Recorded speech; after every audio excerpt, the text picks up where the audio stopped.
নিযুক্ত করবেন, আপনি অবশ্যই মুসলিম হিসাবে সেই ইমামের যোগ্যতা আপনাকে দেখতে হবে, তার নামাজ ঠিক আছে কিনা, তার টুপি ঠিক আছে কিনা, না নির্বাচনের আগে খালি টুপি পরে, এরকম ভোট দেবেন নাকি?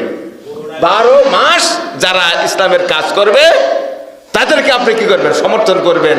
তার বউ পর্দা করে কিনা, ঘুষ খায় নাকি, সুদ খায় নাকি, জেনা ভাবে জড়িত আছে নাকি, এটা দেখে ভোট দেবেন, না এইগুলো যাদের মধ্যে নাই সেটা দেখে ভোট দেবেন? ঠিক না ঠিক বলেন?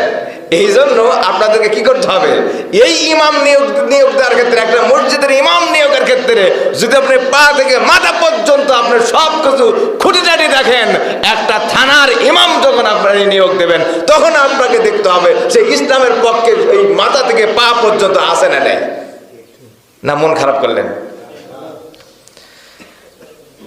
এই দুনিয়াতেই দেখেন, কেউ যদি ধরে নেন নৌকার মিছিল করে আসছে যে ধানের শীষের কাছে মুড়ি খাবার চাই, কি বলেন দেবে? দাড়ি পাল্লার মিছিল করে যদি ধানের শীষের কাছে আসে যদি কেউ মুড়ি চাই দেবে? দেবে না। তো কি আমাদের মাদেন আপনি দুনিয়াতে কোনোদিন আল্লাহ দল করলেন না, সিল মারার সময় ইসলাম বিরোধীদের সিল মারলেন আর বুকের পাড়া বললেন আমি দিয়ে আসলাম। কি আমাদের দিন আল্লাহ নবীর যখন 2টা দল ভাগ হবে তখন কি আপনি ওই দলে থাকতে পারবেন?